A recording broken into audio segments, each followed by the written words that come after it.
Tandem Nomads, episode 144. We can't fully eliminate imposter syndrome, but we can learn ways to ensure that it doesn't hold us back from doing things that are important in our businesses. Hello, Nomad Nation. Welcome to Tandem Nomads, the podcast show and entrepreneurship platform where you can find great inspiration and tips to grow a successful portable business and thrive in your global nomadic life. This is your host, Amel Deregi. I'm a business and marketing coach and your host in the show. Today, I want to talk to you about something that I know a lot of you must have experienced in your journey, either in running business or trying to start your own business, which is the fear and the lack of confidence that can really stop you from reaching your goals and growing the business you want for yourself and your loved ones. So today I brought to you an amazing guest who's going to be able to guide you in how to detect the imposter syndrome that you might be dealing with and give you some tips on how to deal with it. So Melissa Parks. Melissa, are you ready for this ride? Yeah, Emil, thank you so much for having me. I'm so excited to get to share some of this information with everyone. So happy to have you here, Melissa. So Nomad Nation, Melissa Parks is a PhD and coach with a mission to empower expats and global nomads to thrive wherever they call home. She has her PhD in clinical and health psychology and is trained to teach the international empirical supported mindful self-compassion called MSC. She's also the founder of International Expat Coaching and co-founder of the Location Independent Therapist online community. Melissa, that's just a summary of what you do. There's so much that I want to share about your journey and your experience. Before we go into your tips, I would love you if you could summarize a little bit your journey of how you got to where you are today and your connection to global nomads. Yeah, Emil, let me try to sum it up as much as I can. You know, these global journeys could take hours to tell. But my journey is that I grew up in Seattle, thought I was going to stay in the US and go to grad school here, and received the disappointing news that despite applying to 12 different schools, having almost a 4.0 GPA, that's really high in the US, I got denied to all the schools. So I didn't want to let that be a huge setback for me in my life. So I thought, I'm going to go teach English abroad. I'm going to try living in Spain for 1 year. Well, that 1 year turned into actually 10 years living abroad. And during that time, I ended up deciding to go to grad school over in Spain, actually. And that's when I also, a few years into the future, I started working with expats as a therapist. I met my husband along the way, who was from Venezuela. And actually, with his job, we ended up moving to the Netherlands. And then just earlier this year, we decided to try living in the US. So repat experience for me, repatriation, and an expat experience for him.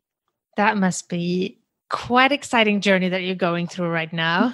Yeah, all sorts of ups and downs. I can imagine. And I also want to touch upon a little bit your experience building up your business online and your portable business. So tell us a little bit of the journey you've been through to be able to convert your experience as a therapist into online and make it a portable business.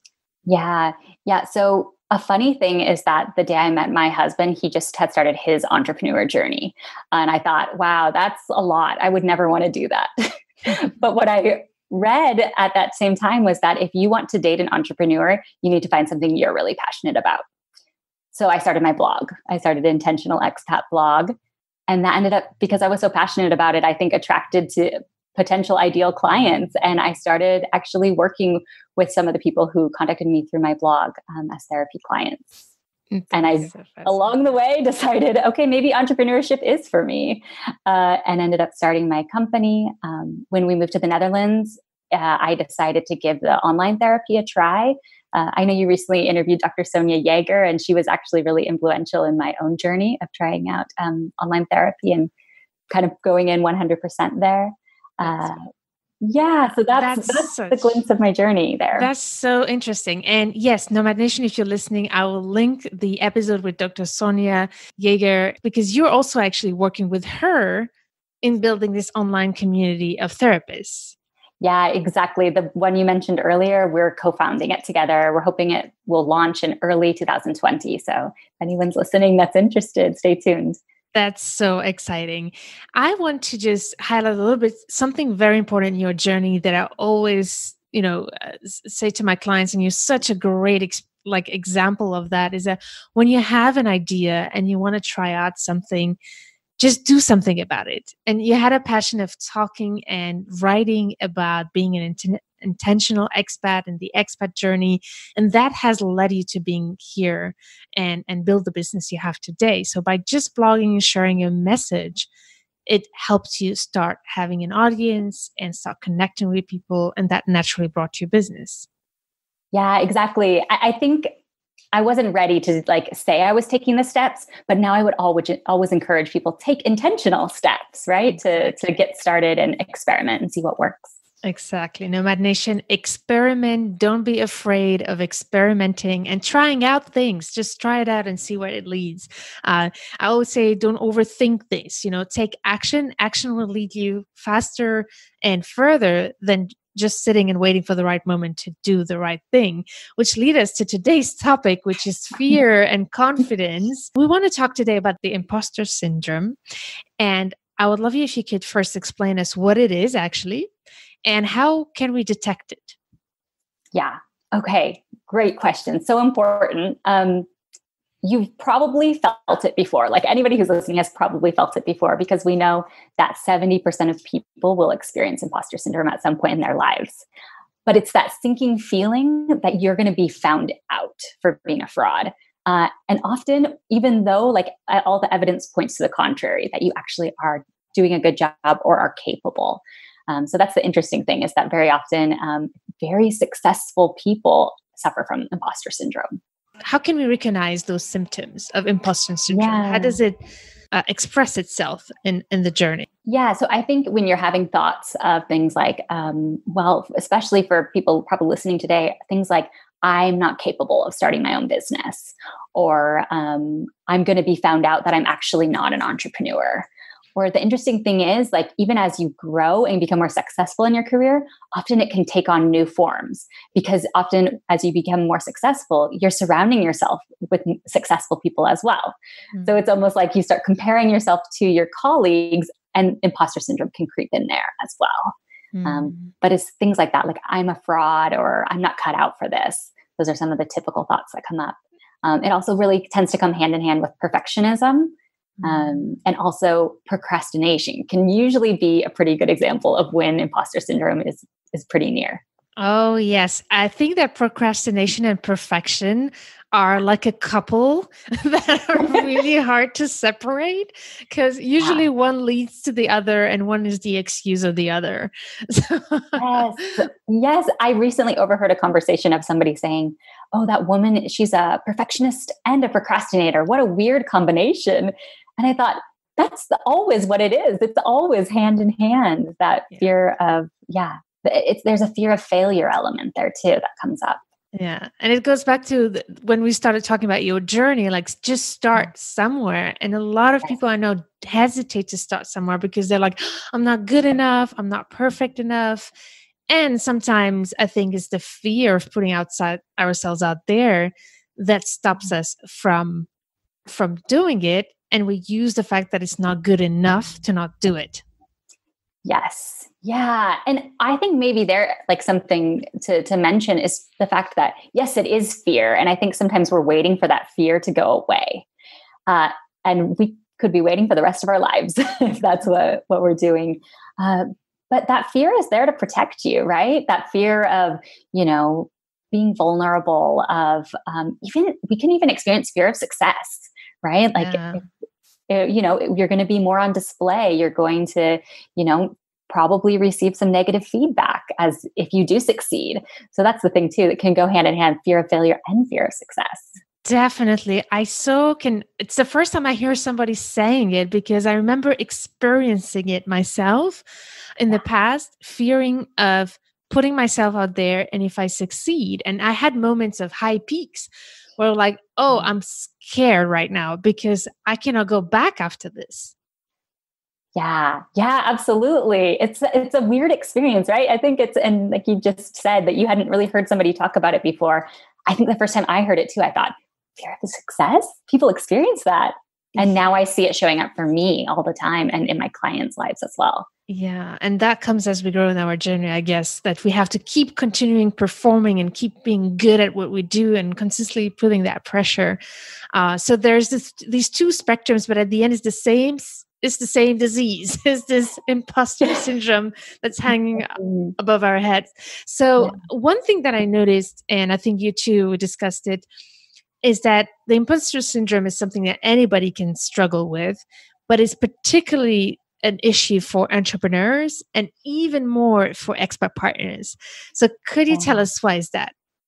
Yeah. So imposter syndrome tends to be more common in women or in minorities. And so, there are many expat partners are women, not everybody, but, even if you are a male expat partner, well, that puts you as a minority as well. And as an expat also, right, you're pushing yourself out of your comfort zone. You're often like the outsider in the place that you're living. I think there's also a lot of pressure to the fact that you went abroad and maybe did something that was a bit more alternative from maybe what your family or friends were doing. There's like a pressure that you have to do it really well. Mm-hmm. So that's not even adding in the entrepreneur piece. So the entrepreneur piece is, imposter syndrome can manifest there because of the fact that, well, anybody can be an entrepreneur. But that is problematic because you don't need to show a degree or a certification or anything like that to be able to be an entrepreneur. So it can almost feel intimidating to think about being an entrepreneur. It just almost like that space and it's a very gray area, I would say. And that can lead, it's like perfect breeding ground for imposter syndrome to pop in and say, are you sure that you're the one cut out to do this? Yeah. So who proves that I'm the right person to do that? Exactly. Yeah. And although exactly, you prove that to yourself. I do want to put a side note here about something you said. You don't need like a certificate or something to start your own business. I actually do know that in some countries you need that to start your business. Okay. And that's also and that's where I think culture comes in, where I love the American spirit is all about, entrepreneurial spirit. Kids at the age of 5 are taught to start their own thing. And I do think there's a cultural aspect also. And maybe there are some cultures more than others that are subject to the imposter syndrome. I don't know if you would agree with that because you worked with global nomads a lot. Yeah, I would definitely say that that's the case. That's interesting that you said that some countries you do need a certificate. I would wonder if, I'm just like my scientist kind of brain is thinking, well, would imposter syndrome be higher or lower there? But a discussion for a different day, I think. That's interesting. Yeah. We should continue that conversation for sure. I want to expand on that, but please continue your thought. I would like to hear what you think about that. Yeah, well, I will one thing that's coming to mind for me is because I lived in Spain for a long time, I work with a lot of global nomads who are based in Spain or have lived there at some point. And I would say that often is a harder place to think about, where people struggle with thinking about an entrepreneurship kind of career, thinking about taking it seriously.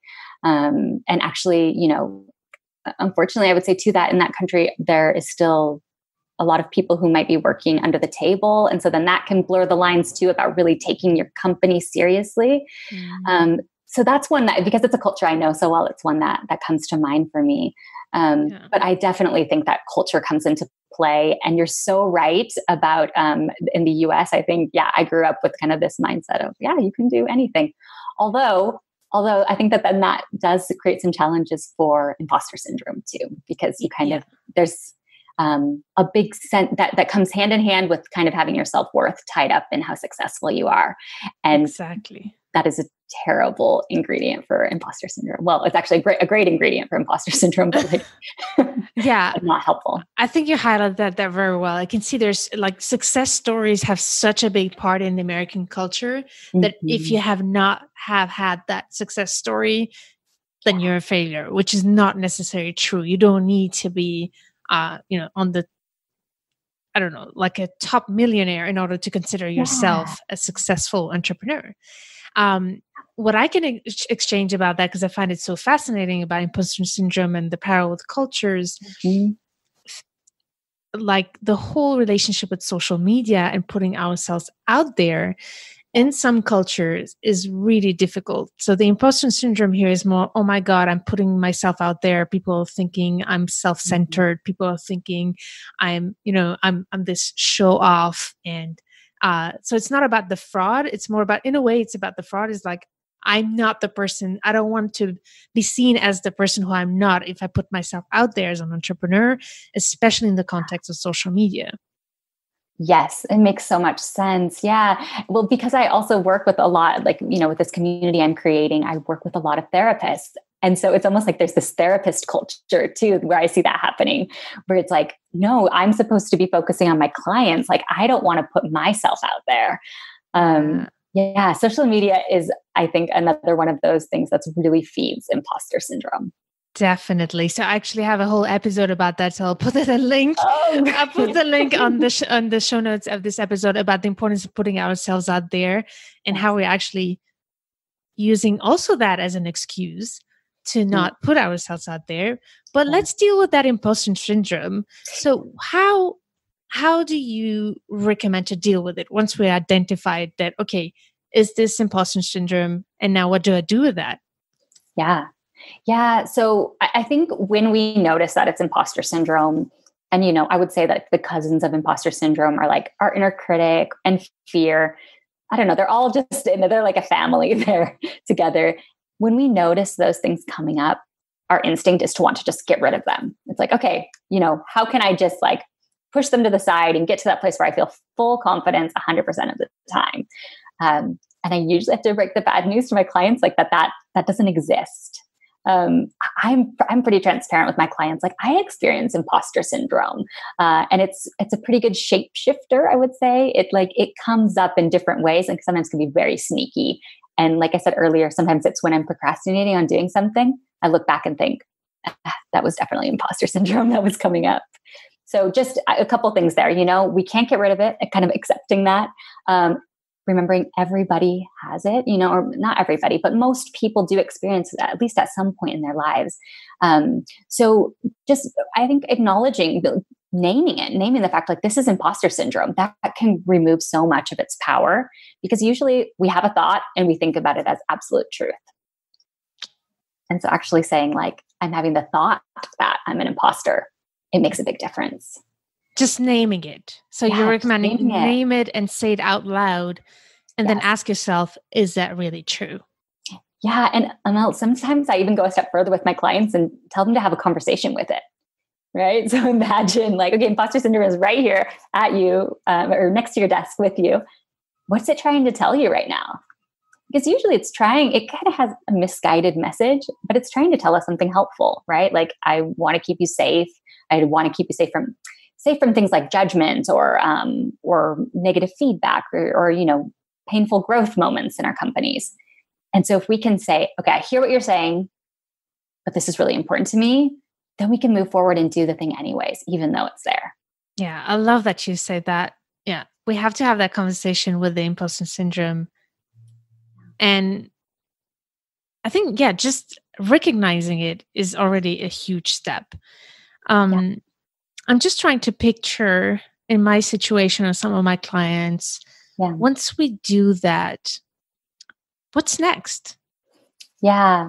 Well, one thing that I think kind of goes hand in hand there is the more you can talk with other people about it, it also kind of reduces the shame around it. So I definitely encourage that.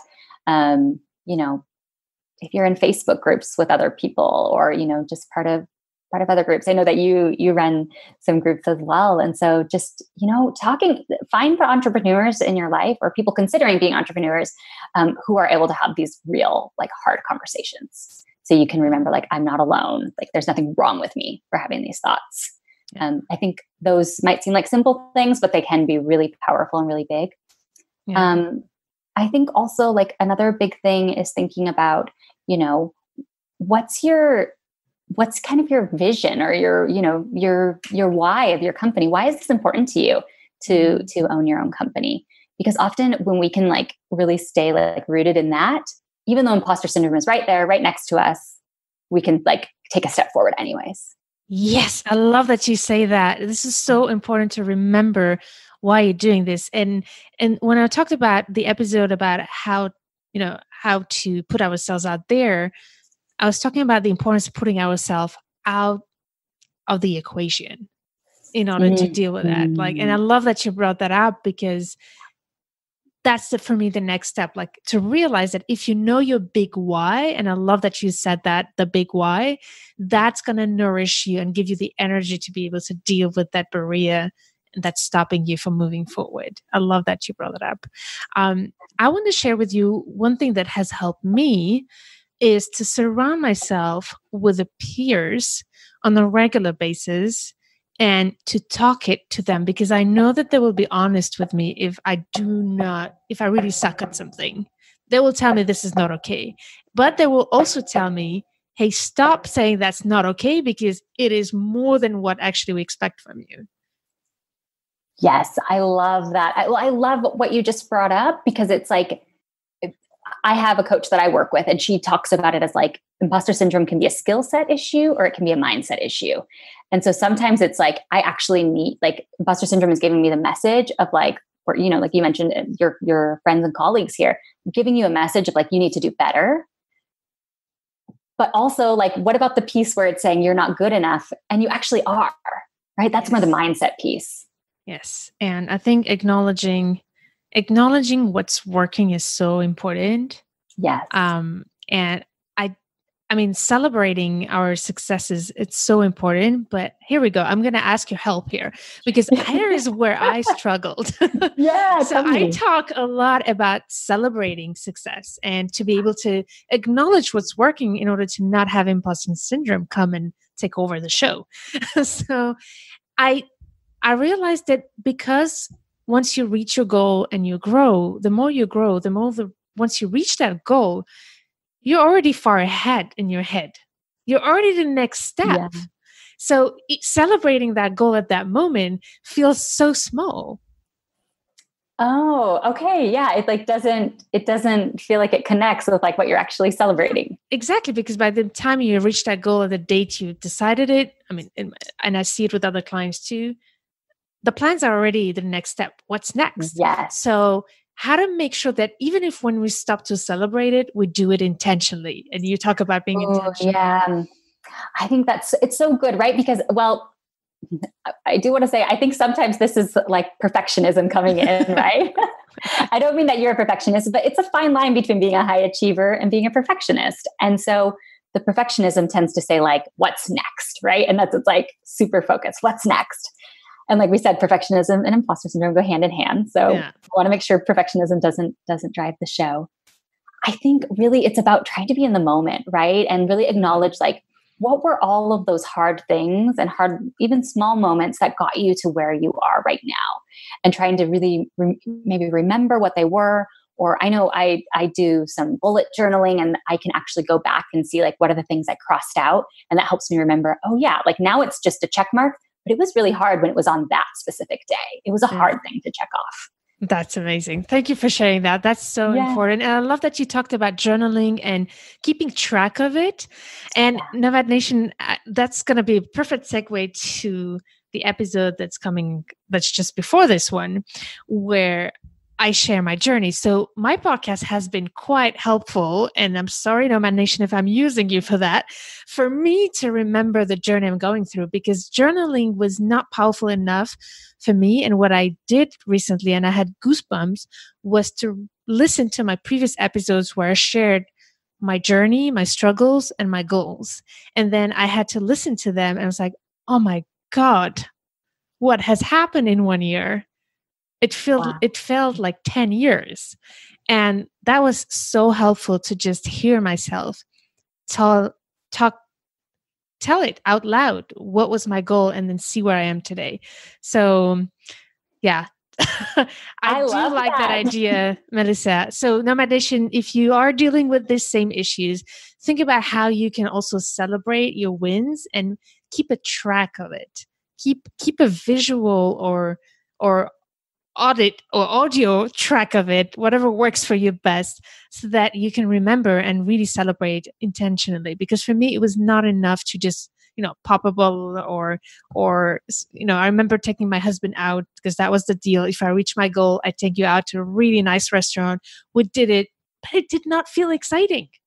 We did the whole thing, but it did not feel exciting. And funny enough, once I listened to my previous episode about my goals, then I was like, oh my God, that's what happened. And that's when you really connected with yourself in that past, right? Exactly. So thanks for allowing me to share that personal story so that we can have an example of that, what means, to take that moment to be intentional and celebrate. Because if we don't, then imposter syndrome is always going to be there to tell you how not good enough you are. Absolutely. I mean, our brains are wired to look for the negative stuff. So if we don't intentionally bring in that positivity, imposter syndrome is going to have a lot of stuff to work with. Definitely. So we talked about what's the imposter syndrome, making sure to acknowledge it, and then finding different strategies that we talked about to deal with it. But I guess, like you said, it starts by acknowledging it and knowing that you can't get rid of it. You can simply just work with it. Yeah. But I want to talk now about the importance of actually realizing that imposter syndrome is a real thing, because everybody suffers from it. But it kind of become, I don't know if you agree with me, but it became a little bit of a fashion or a trend to talk about it, but not really take it seriously. Yes, it's like a nice hashtag or something. Exactly. And I want to talk about the consequences of the imposter syndrome if we don't take it seriously. So what do you see from working with your clients as the negative consequences of not dealing with the imposter syndrome? Yeah. So I worked for many years more in a therapist role. And so in that case, it was coming up a lot, as mental health diagnoses, right? Anxiety, depression, for some people, eating disorders. Now I work as a coach, so I'm not working with people in that same capacity. It's people who are more high functioning, what we call in kind of mental health terms, but a lot of business owners, a lot of people who have more of a balanced life, I would say, but still have these internal struggles because we're all human and because life is really hard and it gets harder when we push ourselves out of our comfort zones. So now the way when I see it coming up, it's in things like procrastination. It's in kind of just having a lot of really harsh inner critic, that can definitely come up as well. And in terms of more related to for people who are business owners, it can come up in, not going to a networking event or not pitching yourself when you meet somebody in kind of a confident way. It can also come up in ways like not setting prices that match, the service that you're providing, or not raising your prices when it's time to do so. Exactly. Yeah. So these all of those are such good examples. Yeah. Like not taking the actions you need to grow your business. Yes. And I want to take one step further about that. I do think that imposter syndrome is dangerous because it can actually lead you to failure instead of protecting you. Yes. Because if you don't deal with it, you might likely end up giving up with your business and not reaching your goals and end up in a situation where you have to just stop. Yeah, absolutely. And I mean, I don't want to scare anybody, but you might wind up developing something like an anxiety disorder or depression, right? Because you are not addressing those hard feelings and thoughts that are coming on. I mean, that's what imposter syndrome is. It's a really hard thought that comes with a lot of hard feelings. And when we avoid things, what we resist persists. I love that quote. I don't want to overshadow what you just said about depression because it's a real thing. And I do know some people who get real anxiety once they start their business. And I want you to address a little bit that so that we can help those who might be in this situation, because I really think it's a serious thing. It's not just a hashtag, like you said. No, absolutely. Absolutely. And the sooner you can acknowledge it and say, hey, this is really hard for me, the sooner, kind of the better off you will probably be. And I would definitely encourage people to reach out for help. I think the hard thing about imposter syndrome is that it's kind of telling you you're a fraud and you might be found out. And so it's really counterintuitive to ask for help in that moment because you don't want other people to know that you're struggling. Yeah, such a good point. Reach out for help if you're reaching to that point where it's becoming even a source of stress and anxiety. That's so important. I just don't want your nomination to, oversee this, because this is a big deal. This is really important. It's not about like trying to scare anybody, but for me, what I'm trying to do here is really to make those of you who might struggle with imposter syndrome to question how of a serious impact it has on your business. Because I think that's an important question to ask. Yeah. And I know that as we're talking about it, I like sound upbeat and, we might even be throwing in a couple of jokes, but it is serious. And when you're in the midst of feeling imposter syndrome, it's really heavy. It's really hard. It can be disorienting. And I would definitely encourage people to reach out for help, reach out to a coach, reach out to a therapist. I'm not ashamed to say that I've done both of those things. I'm working with a therapist right now to kind of manage some of my stress with repatriation. So we need to like stop the stigma about this kind of stuff, because what I say to my clients is like, being human is hard. That's such a hard job, to be human. It is. No one gives us an instruction book. And I think what I realize is that by being, I don't know if it's the global lifestyle or something about our societies that it's evolving, but I do find like we having a more and more pressure to be mindful also. I mean, you talk a lot about mindfulness, Melissa, yourself, and teach mindfulness. And I do find like it's becoming so much present that it's even a source of pressure itself, that, oh my God, I need to be mindful. So I don't know if you have anything to share about that. I think, just self-care in general, we feel now it's like, okay, like I have to do my self-care. I have to check it off the list. Exactly. and we don't want to do that. I mean, I think something I work a lot on with my clients is trying to help them shift their inner critic, so imposter syndrome included, to more of like an inner coach or an inner friend. An inner mentor is another term I've heard, So how can we encourage ourselves to do something? Again, connecting it to like our why, or like personal or professional why. So we're doing it from a place of like, I'm taking care of myself right now. Like, this is really helpful for me. Not like I have to do this or I should do this, because people on LinkedIn say it works. Yeah. So good. I love that you brought that up. So just to lighten a little bit the topic, although it's still light and good, but I want to talk about something that's actually pretty the opposite. I want to bring the devil here. Living in a city like New York City, where so many people come here to succeed in their careers, I see the opposite of imposter syndrome, which I think is actually imposter syndrome duplicated or tripled, is people who actually fake their confidence. Yes. Okay. Like fake it till you make it, like into the extreme. Like those who will over show their like confidence, and it might actually hide even more imposter syndrome, but beating it by overcoming it, by over showing an overconfidence in a way. Is that something, is it just my feeling, or is it something that you experience as a professional? I think that definitely exists for sure. I think it's like a way to protect yourself, right? You're like, so that's why it's so important to acknowledge like this is imposter syndrome. Because if you just keep pushing imposter syndrome away, it's almost like I don't know, like Brene Brown, I love her. She talks about like putting on like a coat of armor. And it's almost like, okay, I'm going to put on my coat of armor to protect me from imposter syndrome. But then when imposter syndrome actually has something important to say, like maybe underneath like the mean layers that it's saying, it might be saying like, hey, like, maybe you could improve your skills in this way, or maybe, you could join a mastermind, like where you would learn some new things and grow. Well, we're not going to hear that, right? And so we're actually not even going to have an accurate reflection of how we're doing in our professions or our personal life.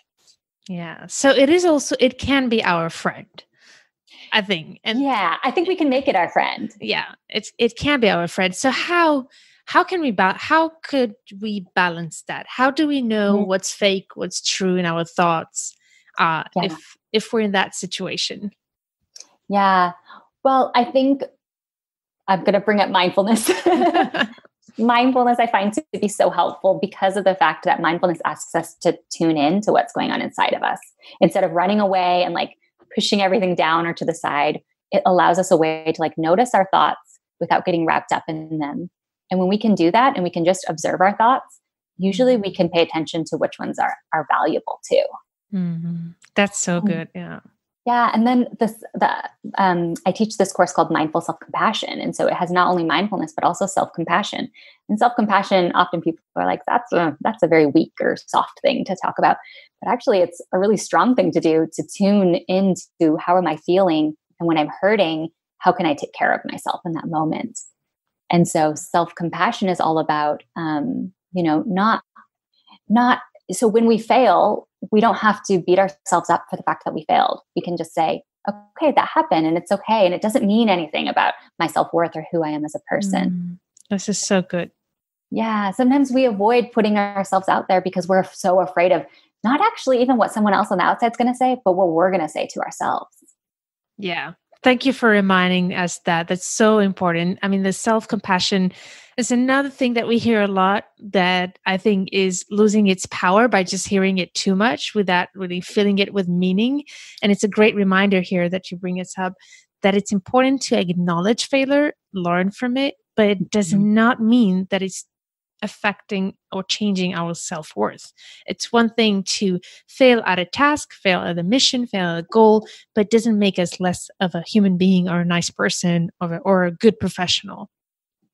Yeah, absolutely. It doesn't have to define us.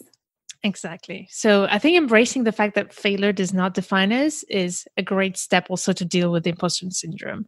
That's absolutely. Yes. That like our performance doesn't have to define who we are as people. Definitely. And what I would add to that is also, for me, I've learned much more from my failures than from my successes. And embracing failure and saying, okay, it's going to be okay if I mess it up. I'm just going to test it. And if it doesn't work, I'll just learn from it. Yeah, I consider myself a recovering perfectionist because it's a long journey, I think, maybe a lifelong journey.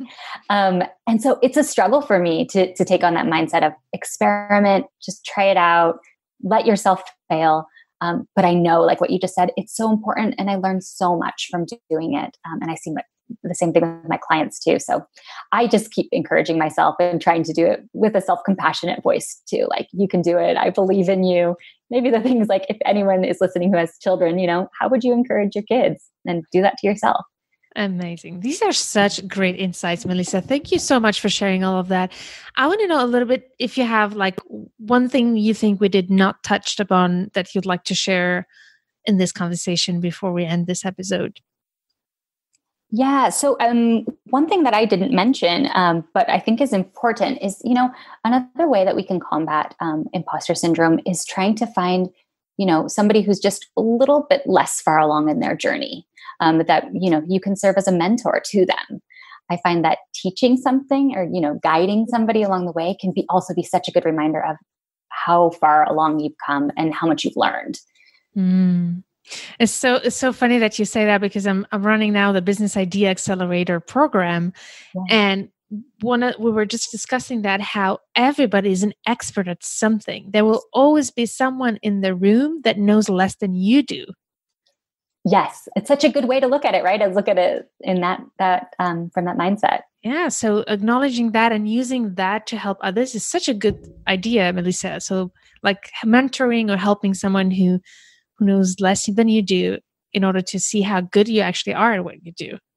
Yeah, absolutely. And I think it can also remind you of some of the stuff we're talking about like the importance of like letting yourself fail and experimenting and the fact that, this is a journey and that, we can cultivate a growth mindset about this, about, we're constantly, this is a lifelong kind of thing, learning to, navigating our ways, making mistakes and slowly getting better at some things and not everything.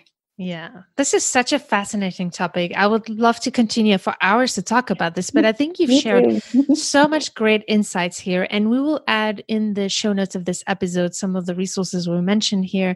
So Nomad Nation, go to tandemnomads.com/144, and we will link all the references we mentioned in this episode. But before we say goodbye, Melissa, I'd love to know more about, your services and how do you work with your clients? Yeah. So my website is Intentional Expat, but I'm moving away a bit from that expat term because it's too narrow for my clients. My clients are multicultural, globally minded, but those are the clients I tend to work with. And many of my clients are entrepreneurs, not all of them. I support people to really help them to get over their internal blocks that are holding them back from thriving in their personal and professional lives, wherever in the world they call home, whether that's abroad or that's moving back home from living abroad. And you can visit my website for more details about how the different packages that I offer. Fabulous. And what's the website? Could you say it once more? Yeah, www.intentionalexpat.com. Fabulous. So Nomad Nation, make sure to visit Melissa's website, and I will put all the information about Melissa on the show notes of this episode, tandemnomads.com/144. Melissa, thank you so much. This was such a pleasure to talk to you about this, such an important topic. Yeah, thanks so much, Amel, for letting me to come here and talk about it, because I think it's an important conversation for us to keep having and let it be more than just a hashtag. Exactly. Thanks for that. Amen. Thank you so much. And Nomad Nation, I look forward to seeing you in the next episode. Stay tuned to turn your challenges into great opportunities.